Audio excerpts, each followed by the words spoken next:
Hello అండి, నేను మళ్ళీ వచ్చేసా. Welcome to Yummy's food blogs. నేను మీ సాహితీ విద్యార్థి. సో ఈరోజు మన స్పెషల్ రెసిపీ వచ్చేసి కుండ చికెన్. సో మా ఇంటికైతే చుట్టాలు వచ్చారు. సో చికెన్ని స్పెషల్గా చేయాలని చెప్పి కుండ చికెన్ అయితే చేసేసా. ఇది నా ఫేవరెట్ రెసిపీ. నేను చెప్తే మీరు నమ్మరు, కానీ మీరు రెగ్యులర్గా చేసే చికెన్ కంటే ఎక్స్ట్రా టేస్టీగా ఉంటుంది.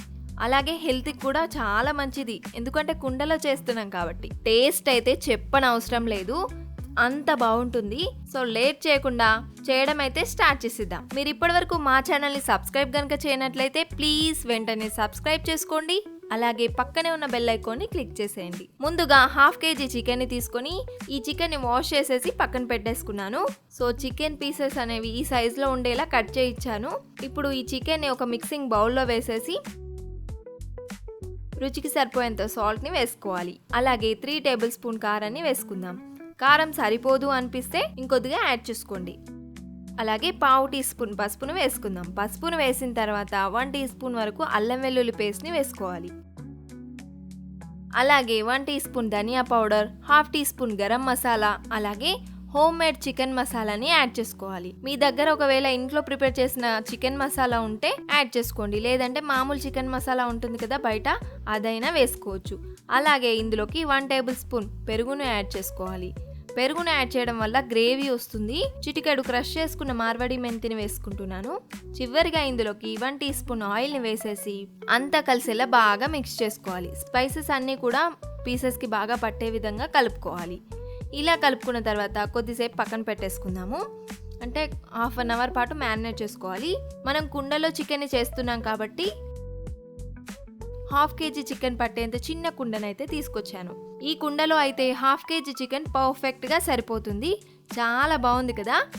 సో దీన్ని స్టవ్ పైన పెట్టేసి కుండ సగం వరకు వాటర్ని పోసుకొని బాయిల్ చేసుకోవాలి. అప్పుడైతే కుండ స్మెల్ రాకుండా ఉంటుంది. 5 minutes వాటర్ బాయిల్ అయిన తర్వాత వాటర్ని వంపేసుకొని మళ్ళీ కుండను పెట్టేసి కుండ వేడైన తర్వాత 3 టేబుల్ స్పూన్ వరకు ఆయిల్ని వేసుకుందాం. ఆయిల్ వేడి కాగానే 5 లవంగాలు కచ్చాపచ్చగా దంచి ఇందులోకి యాడ్ చేసుకుంటున్నాను. ఇలా లవంగాలను ఇలా దంచుకొని వేయడం వల్ల ఫ్లేవర్ టేస్ట్ చాలా బాగుంటుంది. ఒక్కోసారి ట్రై చేయండి. అలాగే 1/2 టీ స్పూన్ షాజీరాని వేసుకోవాలి.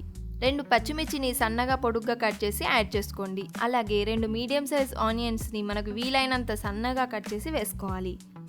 ఒకసారి మెల్లిగా కలుపుకొని మ్యారినేట్ చేసుకున్న చికెన్ని వేసి అంతా కలిసేలా కలుపుకోవాలి. ఇలా నెమ్మదిగా కలుపుకోండి. చికెన్ని 2 minutes ఫ్రై చేసేసుకొని స్టవ్ సిమ్లో పెట్టేసి మూతను పెట్టి 20 minutes చికెన్ని కుక్ చేసుకుందాం.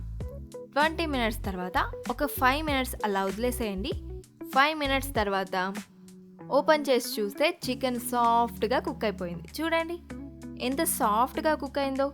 చూస్తుంటేనే నోరు ఊడుతుంది కదా. ఆ కలరు, పీసెస్, చికెన్ కుక్ అవ్వడం చాలా బాగుంది. టేస్ట్ అయితే నేనైతే చెప్పను, మీరు ఒకసారి ట్రై చేయండి. ఎలా ఉందో మీకే తెలుస్తుంది.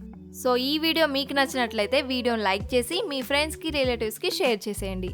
అలాగే సబ్స్క్రైబ్ చేసుకోవడం అస్సలు మర్చిపోకండి. Thank you. నెక్స్ట్ వీడియోలో కలుద్దాం. బాయ్.